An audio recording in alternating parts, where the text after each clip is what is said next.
Praise the lord. ఆయన వారితో నేడు మీ ఎదుట ఈ లేఖనములు నెరవేరినది అని పలికెను. పితా పుత్ర పవిత్రాత్మ నామమున. Praise the lord. Praise the lord. Praise praise praise the Lord. తండ్రి వందనం, తండ్రి స్తోత్రం, తండ్రి ఆరాధన, తండ్రి మహిమ. Hallelujah, hallelujah. Praise praise praise the Lord. Yesu రాజా వందనం, యేసు రాజా స్తోత్రం, యేసు రాజా ఆరాధన, యేసు రాజా మహిమ. హల్లెలూయా, హల్లెలూయా. ఆత్మదేవా వందనం, ఆత్మదేవా స్తోత్రం, ఆత్మదేవా ఆరాధన, ఆత్మదేవా మహిమ. Praise the lord. Praise praise praise the Lord. Hallelujah. ప్రియమైనటువంటి సహోదరి సహోదరులారా, ఈరోజు మనం ముఖ్యంగా 3 ముఖ్యమైనటువంటి విషయాల గురించి ధ్యానించుకున్నాం. మనం విన్నటువంటి సుశేష పట్టణం ద్వారా 3 ముఖ్యమైనటువంటి విషయాలు. మొట్టమొదటిది పవిత్రాత్మ చేత నింపబడటం. ఈరోజు విన్నటువంటి సుశేష పట్టణంలో లూకాసు వార్త 4వ అధ్యాయము మొట్టమొదటి వాక్యం 14వ వచనం. పిదప యేసు ఆత్మ బలముతో, చాలు, ఆత్మ బలముతో పవిత్రాత్మ శక్తితో నింపబడి ఆయన యొక్క ప్రేషిత కార్యాన్ని ప్రారంభిస్తూ ఉన్నాడు. మొట్టమొదటిది పవిత్రాత్మ చేత నింపబడటం అంటే దాని యొక్క అర్థం ఏమిటో ఈరోజు ప్రత్యేకంగా మనము ధ్యానించుకుందాం. పవిత్రాత్మ శక్తితో నింపబడినటువంటి అనేకమైనటువంటి పవిత్రమైనటువంటి వ్యక్తులు క్రీస్తు ప్రభుకి ఏ విధంగా సాక్ష్యంగా ఉన్నారో మనం తెలుసుకున్నాం. పవిత్రాత్మ శక్తిని మనం ఏ విధంగా పొందుతామో మనం ఈరోజు ప్రత్యేకంగా క్షుణ్ణంగా తెలుసుకుని తనకు అనుగుణంగా జీవించడానికి మనం ప్రయత్నిద్దాం. మొట్టమొదటిది పవిత్రాత్మ చేత నింపబడటం. మొట్టమొదటి విషయం ఏమిటి? పవిత్రాత్మ చేత నింపబడటం. Praise the lord. Praise the Lord. రెండవది ప్రభుహిత సంవత్సరం. మనం విన్నటువంటి ఈరోజు సుశేష పట్టణంలో లూకాసు వార్త 4వ అధ్యాయము 19వ వచనములో ప్రభుహితమైనటువంటి సంవత్సరమును ప్రకటించుటకును ఆయన నన్ను పంపెను. Praise the lord. ప్రభుహిత సంవత్సరం అంటే ఏమిటి? రెండవది మనం ధ్యానించవలసినటువంటి విషయం ఏమిటి? ప్రభుహిత సంవత్సరం. ప్రభుహిత సంవత్సరం అంటే ఏమిటి? మూడవది మన యొక్క దృష్టిని ప్రభువుపై కేంద్రీకరించాలి. చూడండి, ఈరోజు విన్నటువంటి సువిశేష పట్టణంలో లూకాసు వార్త 4వ అధ్యాయము 20వ వచనములో ప్రార్థనా మందిరంలో ఉన్నటువంటి ప్రతి ఒక్కరూ కనులు ఎవరిపై కేంద్రీకరించారు? చదవండి. దీనిని చదివి యేసు గ్రంథము మూసిన తర్వాత ప్రార్థనా మందిరములో వారందరూ ఆయన వంక చూచుచుండరి. Praise the lord. ఈ 3 ముఖ్యమైనటువంటి విషయాలు మనం ధ్యానించుకుందాం. మొట్టమొదటిది ఏంటి? మర్చిపోయారు అప్పుడే. పవిత్రాత్మ శక్తిని పొందటం మొట్టమొదటిది. Praise the lord. అందరు గుండెల మీద చేయబెట్టుకుని నేను పవిత్రాత్మ చేత నింపబడ్డాను చెప్పండి అందరూ. నేను పవిత్రాత్మ చేత నింపబడ్డాను. నేను పవిత్రాత్మ చేత దీవించబడుతూ ఉన్నాను. నేను పవిత్రాత్మ చేత నడబడుతున్నాను. నేను పవిత్రాత్మ చేత అన్ని కార్యాలను జయించగలుగుతూ ఉన్నాను.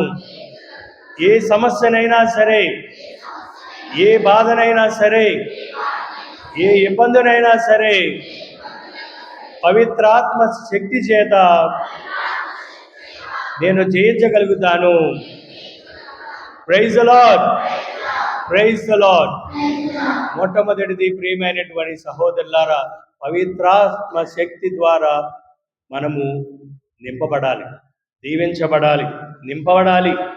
మనం ఈ యొక్క పవిత్రమైనటువంటి బైబిల్ గ్రంథంలో చూసినట్లయితే శిష్యులు కానివ్వండి, అనేక మంది పవిత్రాత్మ శక్తి ద్వారా నడిపించబడ్డారు. నేను ప్రభుని ఎరుగను అని 3 సార్లు పొంకినటువంటి పేతురునే ఒక గొప్ప నాయకుడిగా, తిరుసభ యొక్క మొట్టమొదటి నాయకుడిగా ప్రభు ఏర్పాటు చేశాడంటే పవిత్రాత్మ శక్తి ద్వారా పేతురు దీవించబడ్డాడు, నడిపించబడ్డాడు. కాబట్టి చూడండి, పేతురును అపోస్తల కార్యాలు 4వ అధ్యాయం 8వ వచనంలో మనం చూసినట్లయితే, అపోస్తల కార్యాలు 4వ అధ్యాయము 8వ వచనం. పేతురు పవిత్రాత్మ చేత పూరితుడై, చాలు, పవిత్రాత్మ చేత పూరితుడయ్యాడు. ఎవరు? పేతురు గారు. పేతురు ఎవరు? ఒక సామాన్యమైనటువంటి వ్యక్తి, చేపలు పట్టుకునేటువంటి జాలరుడు. అటువంటి జాలరుడు పవిత్రాత్మ చేత నింపబడ్డాడు. ఎందుకంటే క్రీస్తు ప్రభుని విశ్వసించాడు కాబట్టి, క్రీస్తు ప్రభుని వెంబడించాడు కాబట్టి, క్రీస్తు ప్రభు యొక్క అడుగుజాడల్లో ఆయన పయనించాడు కాబట్టి పవిత్రాత్మ చేత నింపబడ్డాడు. Praise the lord. మరి నువ్వు నేను పవిత్రాత్మ చేత నింపబడాలంటే మనం ప్రభుని వెంబడించాలి, ప్రభు యొక్క అడుగుజాడలో నడవాలి. పేతురులాగా మనము కూడా అనేక సార్లు ప్రభు కాదని 3 సార్లు కాదు, 100 సార్లు కాదు, 1000 సార్లు కాదని మనం కూడా బొంకాం. ఎటువంటి బాధలు వచ్చినా, ఎటువంటి కష్టాలు వచ్చినా, కుటుంబంలో సమస్యలు, బాధలు, ఇబ్బందులు, ఇక్కంటులు వచ్చినప్పుడు నాకు ప్రభు ఏం చేశాడండి? ఆయన ద్వారా నాకు అన్ని బాధలు, అన్ని కష్టాలు అని ప్రభుని శిలువపై ఆరాటం మీద ఉన్నటువంటి నిస్సహాయతలో ఉన్నటువంటి ప్రభుని మనం ఎన్నిసార్లు దూషించామో మీరు ఆలోచించండి. దూషించలేదా? నిందలు వేయలేదా? వేసామా లేదా? మరి అటువంటి మనము పేతురు గారే ప్రభు నేను కాదని పొంకినటువంటి పేతురు గారు పవిత్రాత్మ చేత నింపబడ్డాడు. ఎందుకంటే క్రీస్తు ప్రభుని అంటుపెట్టుకుని ఉన్నాడు కాబట్టి.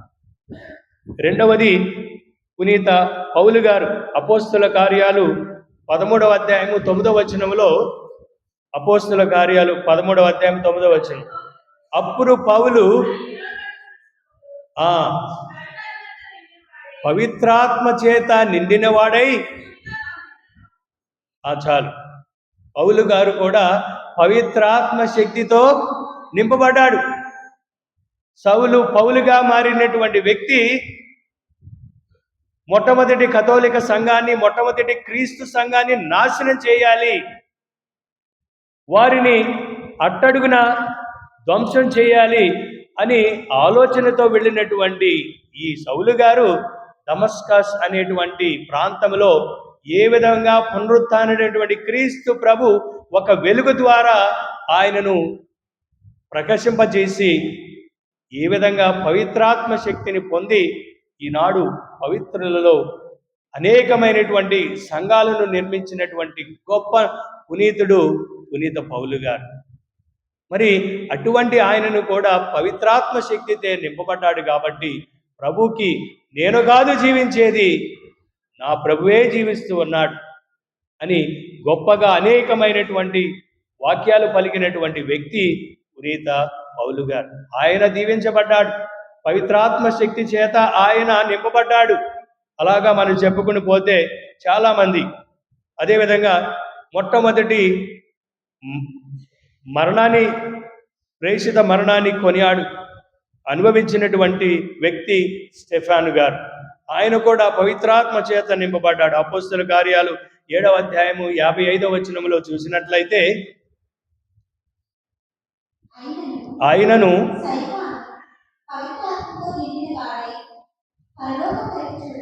ఎవరు? స్టెఫాను పవిత్రాత్మ చేత నింపబడి పరలోకము వైపు చూస్తూ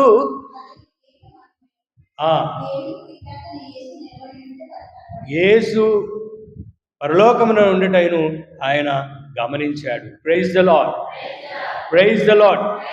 అదేవిధంగా బర్నబా, అపోస్తల కార్యాలు 11వ అధ్యాయం 24వ వచనంలో బర్నబా అనేటువంటి వ్యక్తి కూడా పవిత్రాత్మ చేత నింపబడ్డాడు.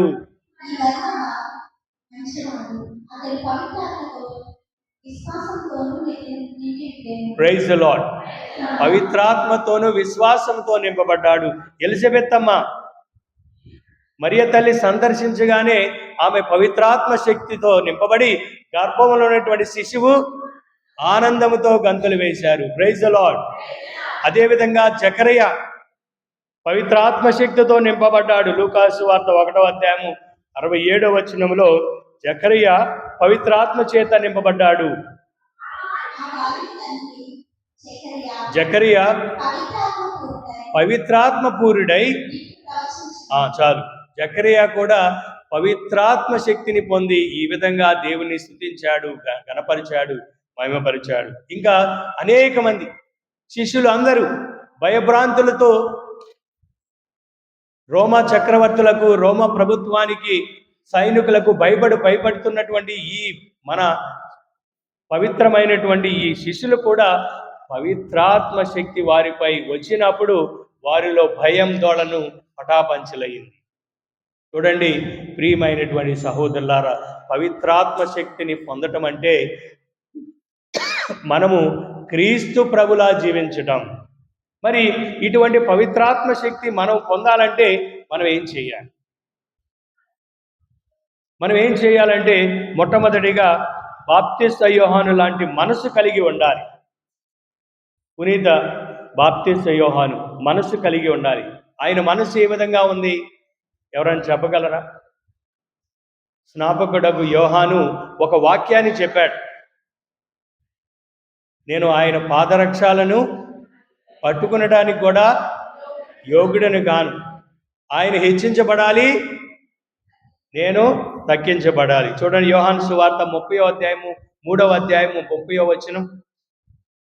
యోహాను సువార్త 3వ అధ్యాయము 30వ వచనములో ఆయన హెచ్చింపబడును, నేను తగ్గించబడవలను. Praise the lord. ఎవరైతే ఈ యొక్క వాక్యాన్ని వారి జీవితంలో అన్వయించుకుంటారో పవిత్రాత్మ శక్తి చేత నింపబడతారు. ఆయన హెచ్చించబడాలి, క్రీస్తు ప్రభు యొక్కను మహిమపరపబడాలి. ఆయన నామమే ఘనమైనది, ఆయన నామమే శ్రేష్టమైనది, ఆయన నామంలో మహిమ కలిగినది జీవిస్తామని ఎవరైతే క్రీస్తు ప్రభు యొక్క మహిమార్థమై జీవిస్తారో, క్రీస్తు ప్రభులో వారి యొక్క నడవడికలో, వారి యొక్క మాటలో, వారి యొక్క వ్యవహారాలలో, అన్ని విషయాలలో క్రీస్తుని గణపరుస్తారో అటువంటి వారు పవిత్రాత్మ శక్తిని పొందుతారు. అది మనం చేయవలసింది. యోహాను లాంటి మనసు మనకు కావాలి. మరియ తల్లి లాంటి గుణము కావాలి. మరియ తల్లి కూడా దేవుని యొక్క అనుగ్రహాలు పొందింది. దేవుని చిత్తం నా జీవితంలో జరుగునుగాక అని పలికింది కాబట్టే పవిత్రాత్మ చేత ఆమె నింపబడింది. ప్రియమైనటువంటి సహోదరులారా, మొట్టమొదటిగా మనం పవిత్రాత్మ శక్తిని పొందాలంటే అనునిత్యము మనం తినినను త్రాగినను ఏమి చేసినా, పునీత పౌలుడు కొరింథీయులకు రాసిన మొదటి లేఖ 10వ అధ్యాయము 31వ వచనంలో చెప్తూ ఉన్నాడు. పునీత పౌలుడు కొరింథీయులకు రాసిన మొదటి లేఖ 10వ అధ్యాయం 31వ వచనం, నువ్వు తినినను త్రాగినను ఏమి చేసినను దానిని అంతటిని దేవుని మహిమ కొరకై చేయవలెను. Praise the lord. సత్యవతి గారు పడుకోవడం కాదు, దేవాలయానికి వచ్చింది మనం స్తుతించడానికి, దేవుని యొక్క వాక్యాన్ని వినటానికి, పులుకు వేయటానికి కాదు. Praise the lord. ఏం చెప్తుంది సత్యవతి? దేవుని యొక్క వాక్యం పునీత పౌలుడు కొరింథీయులకు రాసిన మొదటి లేఖ 10వ అధ్యాయము 31వ వచనం ఏం చెప్తోంది? నువ్వు కాదు, సత్యవతిని అడిగాను. సత్యవతి గారు చెప్పండి. చెప్పమ్మా, విన్నావు కదా? నువ్వు నిద్రపోయినా, కునుబాట్లు పడినా, ఏం చేసినా దేవుని మహిమార్థమై చెయ్యాలి. Praise the lord. Praise the lord. మనము తినినను తాగినను ఏమి చేసినా దేవుని మహిమార్థమై చేయటమే దేవుని యొక్క అనుగ్రహాలు, దేవుని యొక్క పవిత్రాత్మ శక్తి మనం పొందుతాం. మన పని పాటల్లో మన పనులకు వెళ్ళినప్పుడు ఇతరులతో ముచ్చటించుకుంటాం. అన్నెసెసరీ పనికొచ్చేటువంటి కాదు, పనికి రానిటువంటి ముచ్చట్లు. వాళ్ళు ఎలా, వీళ్ళు ఎలా, ఏమైనా పనికొస్తుందా? ఏమన్నా లోవరాజు గారు పనికొద్దా? పనికిరాదు. దేవుని మహిమార్థమై దేవుడు చేసినటువంటి మేలు ఒకరితో ఒకరు పంచుకోండి, అనునిత్యము స్తుతించండి, ఆరాధించండి. నువ్వు పవిత్రాత్మ శక్తితో నింపబడతావు.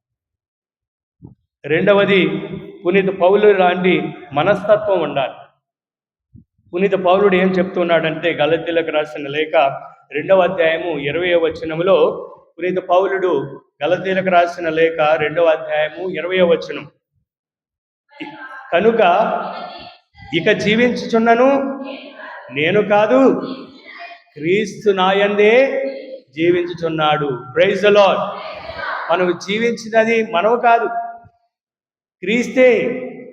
నా నడవడికలో, నా మాటలో, నా చూపులో, నేను చేసే ప్రతి ఒక్క విషయాలలో దేవుడే జీవిస్తూ ఉన్నాడు, క్రీస్తే నాలో జీవిస్తున్నటువంటి మనస్తత్వాన్ని మనం కలిగి ఉంటే, ప్రియతమ సహోదరి సహోదరులారా, పవిత్రాత్మ మనపై దిగి వస్తూ ఉంది. దేవునిలా మారాలి, దేవునిలా మనము చూడాలి, ఆలోచించాలి, ఇతరులతో మనము మన జీవితాన్ని, విశ్వాసాన్ని పంచుకోవాలి.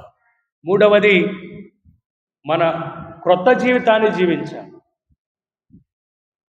మనం తిరిగి జన్మించాలి. అందుకనే యోహాను సువార్త 3వ అధ్యాయము 3వ వచనములో, యోహాను సువార్త 3వ అధ్యాయం, యేసు అందుకు అతనితో, మనుష్యుడు నూతనముగా జన్మించినే తప్ప దేవుని రాజ్యములో చూడజాలడని నేను నీతో నిశ్చయముగా చెబుతున్నాను. చూడండి, మనము తిరిగి జన్మించాలి. నూతనంగా తిరిగి జన్మించడం అంటే మన పాత జీవితం, స్వార్థపూరితమైనటువంటి జీవితం, అసూయపరమైనటువంటి జీవితం, ఇంకా అనేకమైనటువంటి విధాలుగా సైతాను యొక్క ప్రలోభాలలో జీవిస్తున్నటువంటి జీవితాన్ని స్వస్తి చెప్పి, నూతనమైనటువంటి జీవితం, క్రీస్తు ప్రభు యొక్క బాటలో జీవించే జీవితాన్ని జీవించినప్పుడు, క్రొత్త జీవితంలో జీవించినప్పుడు మనం పవిత్రాత్మను పొందుతామని దేవుని వాక్యం చెప్తుంది. అదేవిధంగా పునీత పౌలుడు కొరింథీయులకు రాసిన 2వ లేఖ 5వ అధ్యాయము 17వ వచనములో, పునీత ఎవడైనను క్రీస్తునందు ఉండిన ఎడల అతడు నూతన సృష్టియే. Praise the lord. క్రీస్తు ప్రభులో మనం ఉన్నట్లయితే, క్రీస్తు ప్రభు జీవితాన్ని మనం జీవించినట్లయితే, క్రీస్తులాగా మనము చూసినట్లయితే, క్రీస్తులాగా మన యొక్క నడవడికను, మన యొక్క ప్రవర్తనను, మన యొక్క అన్ని విషయాలను దేవునిలాగా మనం మలల్చుకున్నట్లయితే మనం క్రీస్తులాగా జీవిస్తామని దేవుని యొక్క వాక్యం చెప్తుంది. అటువంటి వారు పవిత్రాత్మ శక్తిని పొందుతారు. మరి నేను క్రీస్తులాగా జీవిస్తున్నాను. క్రీస్తులాగా జీవించాలంటే నేను క్రీస్తులాగా జీవించాలని దేవుని వాక్యం చెప్తాను. ప్రియమైనటువంటి సహోదరి సహోదరులారా, చైనా దేశంలో తెలుసా మనకి? చైనా దేశం మన పక్క దేశం, మనతో ఎప్పుడూ పోటాపడి అన్ని విషయాల్లో ముందుండాలనేటువంటి పోటాపడి ఉండేటువంటి మన ప్రక్క దేశం చైనా దేశం. ఆ చైనా దేశంలో వేదహింసలు జరుగుతున్నటువంటి కాలం అది. క్రైస్తవులను ఊచకోల్చుతున్నటువంటి సమయం అది. క్రైస్తవులు అనేటువంటి వారు వేళ్లతో సహా పెరికి పారేయాలని ఆలోచించేటువంటి కాలం అది. ఎవరైతే క్రీస్తు ప్రభు నామంలో జ్ఞానస్నానం తీసుకున్నవారో వారిని చిత్రహింసలు చేసి, నానాహింసలు చేసి వారిని నశపరుచుతున్నటువంటి కాలం అది. అటువంటి కాలంలో ఒక యవనంగా ఉన్నటువంటి ఒక ఉపదేశి, క్యాటకిస్ట్, ఒక గ్రామ పెద్ద, ఆ క్యాటకిస్ట్ని గ్రామములోన ఆయన బంధించి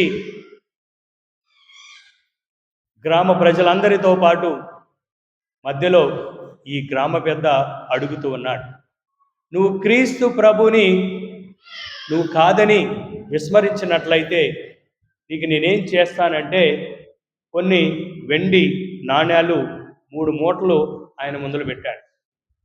నీకు క్రీస్తు ప్రభు కావాలా, ఈ వెండి మూటలు కావాలా తెలుసుకో, నీకేం కావాలి? అప్పుడు అన్నాడు, ఇది నాకు చాలదు. సరే, రెండవది బంగారు నాణ్యాలు ఆయన ముందు పెట్టాడు. నీకు క్రీస్తు ప్రభువా, ఈ బంగారు నాణ్యాలా నీకు కావాలి అన్నప్పుడు ఆ యువకుడు అన్నాడు, ఇవి కూడా నాకు చాలు.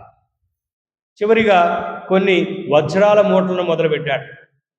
క్రీస్తు ప్రభువా, ఈ వజ్రాల మూట సరిపోతుందా, ఇంకేం కావాలి అన్నప్పుడు ఆ యువకుడు, ఇవి కూడా నాకు సరిపోవు. మరి ఆయన ఈ అధికారి, ఈ గ్రామ పెద్ద చాలా కోపపడి, నీకేం కావాలరా, నీకు వెండి సరిపోవట్లేదు, తర్వాత బంగారం సరిపోవట్లేదు, వజ్రాలు సరిపోవట్లేదు, మరి నీకేం కావాలి అని ఆయన అడిగినప్పుడు ఆ యువకుడు పలికినటువంటి పలుకు అందరినీ ఆశ్చర్యపరిచింది. ఆయన ఏమన్నాడంటే, నీ ఆత్మ నాకు కావాలి. ఏం కావాలి? నీ ఆత్మ నాకు కావాలి. వెండి బంగారముతో వజ్రాలతో నీ ఆత్మను కొని తేవగలవా అని ప్రశ్నించినప్పుడు ఆ గ్రామ పెద్ద కోపపడి ఆయనను శిరఛాలను చేయించాడు, చంపేశాడు. చూడండి ప్రియమైనటువంటి సహోదరి సహోదరులారా, క్రీస్తు ప్రభులో జ్ఞానస్నానం తీసుకున్నటువంటి ప్రతి ఒక్క బిడ్డ, క్రీస్తు ప్రభులో జ్ఞానస్నానం తీసుకుని పవిత్రాత్మ శక్తిని పొందినటువంటి ప్రతి ఒక్క వ్యక్తి ఈ లోక ఆశలకు కానీ, ఈ లోకంలో ఉన్నటువంటి దేనినైనా సరే అధికారమైనప్పటికీ, అనేకమైనటువంటివి అయినప్పటికీ క్రీస్తే నాకు ముఖ్యమని భావిస్తారు, క్రీస్తు కోసమే జీవిస్తారు అని ఈరోజు మనమందరము తెలుసుకోవాలి. మొట్టమొదటిగా మనం ధ్యానించినటువంటిది పవిత్రాత్మ పొందడం, పవిత్రాత్మ చేత నింపబడడం. ఇది ప్రభు మనకిచ్చినటువంటి గొప్ప భాగ్యం. మరి ఈ పవిత్రాత్మ శక్తిని నేను పొందాలంటే, పవిత్రాత్మ శక్తిని పొందినటువంటి నేను ఏ విధంగా జీవించాలో ఈరోజు ప్రత్యేకంగా మనం ధ్యానించాం. బాప్తిస్మ యోహాను మనసును మనకు కావాలి. పునీత పౌలు గారి యొక్క ఆశయాలు, కోరికలు, జీవించిన జీవిత విధానం మనలో అలవాటు చేసుకోవాలి. అప్పుడే ఈ మనం పవిత్రాత్మ శక్తితో నింపబడతాం. Praise the lord, praise the Lord. మరి రెండవ విషయం ఏమిటి? ప్రభుహిత సంవత్సరం ఏమిటి? ఈ ప్రభుహిత సంవత్సరం అంటే అది కరుణతో, ప్రేమతో, దయతో, కారుణ్యముతో నిండినటువంటి సంవత్సరం. ఎప్పుడైతే క్రీస్తు ప్రభు ఈ లోకానికి వచ్చి సర్వ మానవాళి కోసం ఆయన శిలువలో మరణించాడో, పాప ప్రక్షాళన కోసం తనను తాను తండ్రికి అర్పించుకున్నాడో, అప్పుడే మొదలైంది దేవుని యొక్క ప్రేషిత కార్యం. ప్రభు యొక్క సంవత్సరం, నూతన సంవత్సరం. అటువంటి సంవత్సరాన్ని మనం ఎప్పుడూ కొనియాడాలి. ఎందుకంటే క్రీస్తు ప్రభు దయామయుడు, ప్రేమామయుడు, కరుణామయుడు. అందుకనే యెషయా గ్రంథము 55వ అధ్యాయము 7వ వచనములో యెషయా ప్రవక్త ఈ విధంగా చెప్తూ ఉన్నాడు.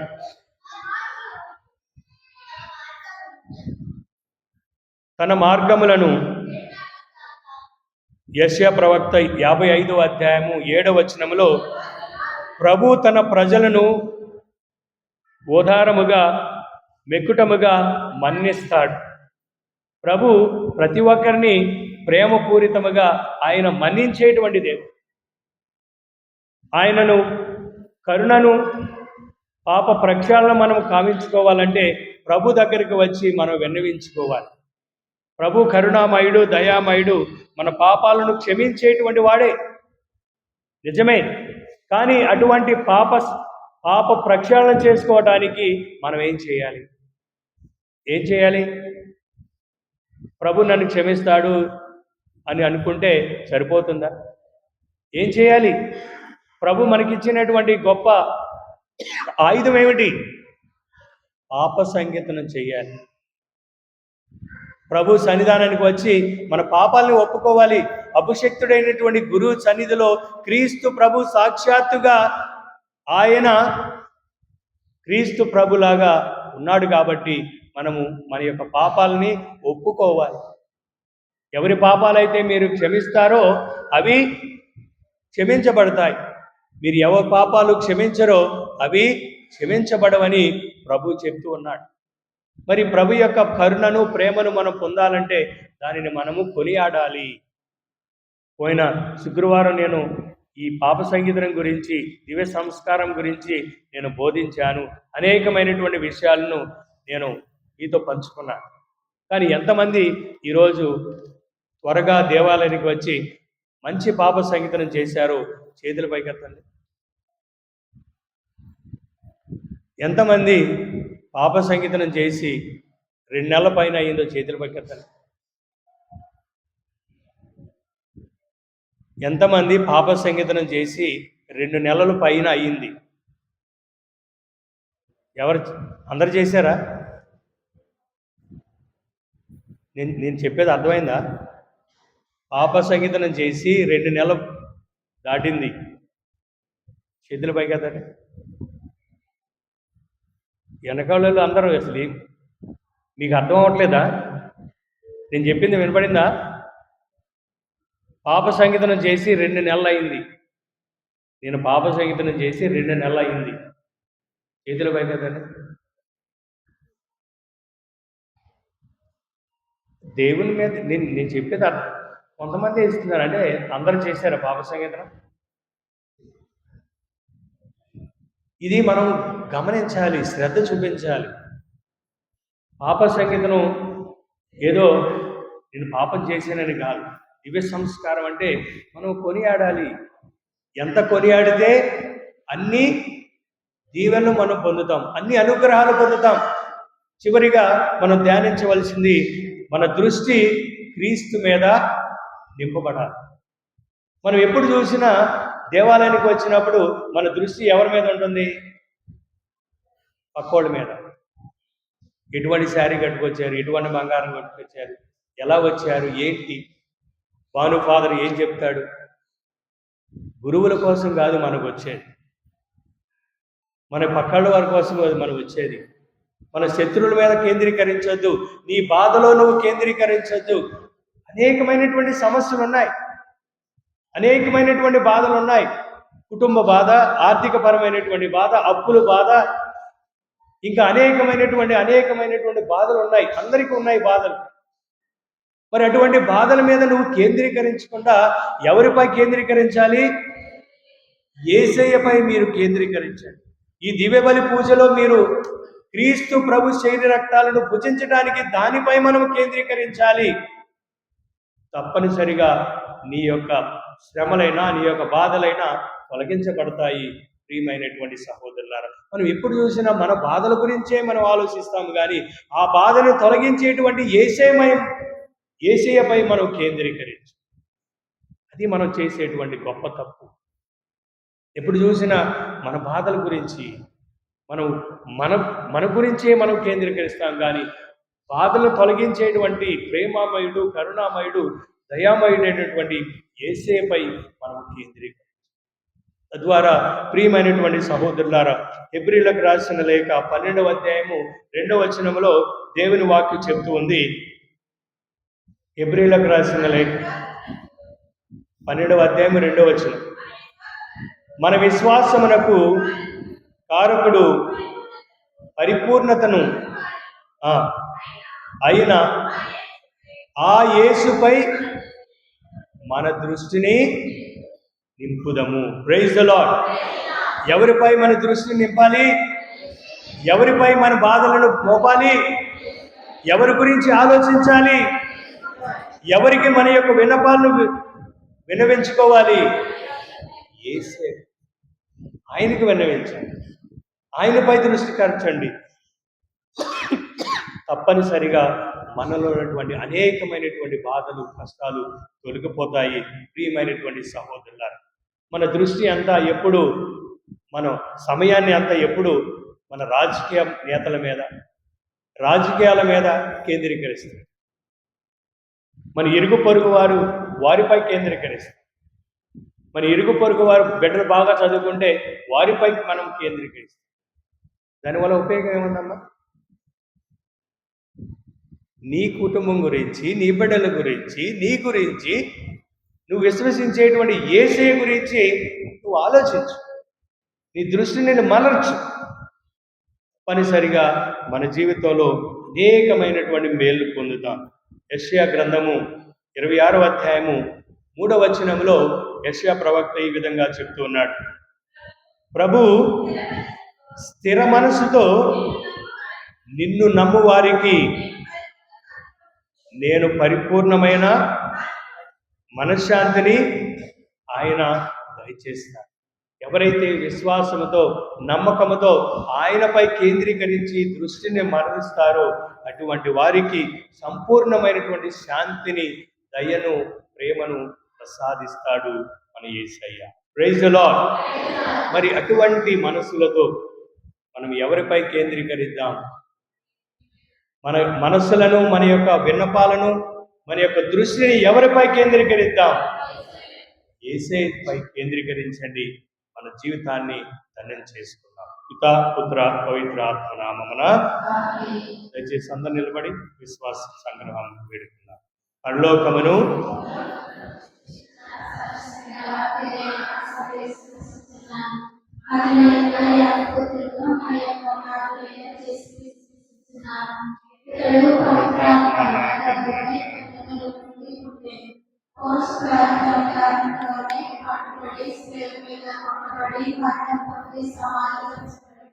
పాతాళమునకే మూడవ నాడు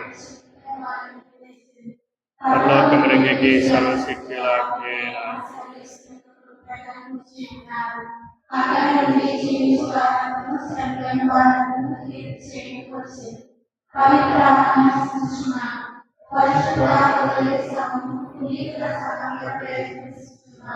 పాపములని కొనిస్తున్నాను.